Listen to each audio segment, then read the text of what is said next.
walk through the fire, walk through the darkest night, and I will walk through the flood. I won't be overcome, I won't be overcome. I will walk through the trial, walk through the valley of fear, and I will walk through the storm. I won't be overcome, I won't be overcome. For the Lord is, He is able, He is faithful, higher than the mountains that...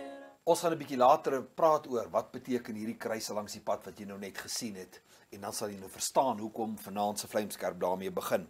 Ek wil met jou praat oor, het jou werksomstandighede, jou lewe, jou huis, blywende verandering nodig? Is daar 'n area in jou lewe waar jy 'n blywende verandering soek? Want die Here roep ons om 'n verandering te bring in ons stukkie wêreld. So as jy sê ja, daar's verandering nodig, dan praat die Here vanaand met jou. Hoe kan 'n mens in ons stukkie wêreld 'n blywende verandering bring? En dis nou waar ons weer by Gideon se storie uitkom, wat nou ons nou al laasweek 'n bietjie oor gesels het. So ons gaan 'n bietjie aan met Gideon. En ek wil hê julle moet lees by Rigters 6 vers 27 tot vers 31 en praat 'n bietjie met mekaar daaroor. Wat is die goed wat jou tref in hierdie paar verse van Rigters 6 vers 27 tot 31? Veral die Engels is my baie mooi wat Gideon se pa sê. Hy sê, "My son can knock Baal down. Now Baal, if he is who he says he is, needs to get up and defend himself against the God my son is serving." Wat 'n uitdaging, né? En ek dink dis die dinge wat ons 'n bietjie met mekaar oor moet praat.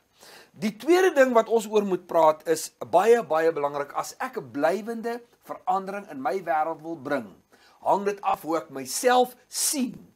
Wat is my rol in die Here se plan om 'n blywende verandering te bring? En punt 2 is herinneringe van gister se mislukkings en teleurstellings laat jou buig voor die altare van onvrugbaarheid in die vallei van hopeloosheid waar jy gevange geneem is deur 'n bose kontrak teen jou. Praat met mekaar hieroor, bespreek dit, haal 'n bietjie hierdie sin uit mekaar uit en sê vir mekaar, hoe kan dit my keer om 'n blywende verandering te bring?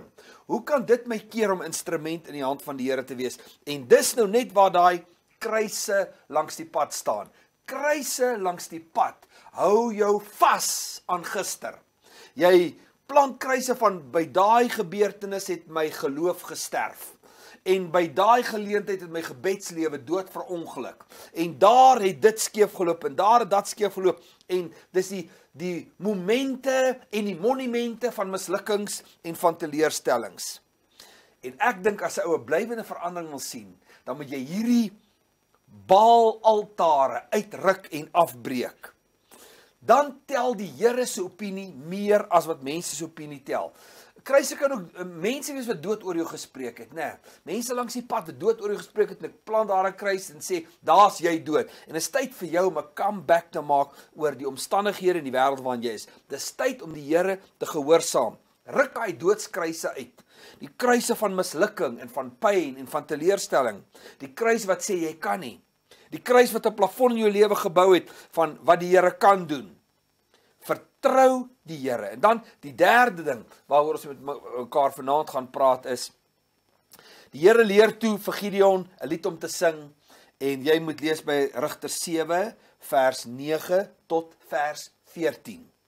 Praat 'n bietjie met mekaar daaroor. Wat dink jy is dan die derde stap om 'n blywende verandering te sien gebeur? Die Here het reeds bepaal dat die wat doen wat hy sê, gaan wen.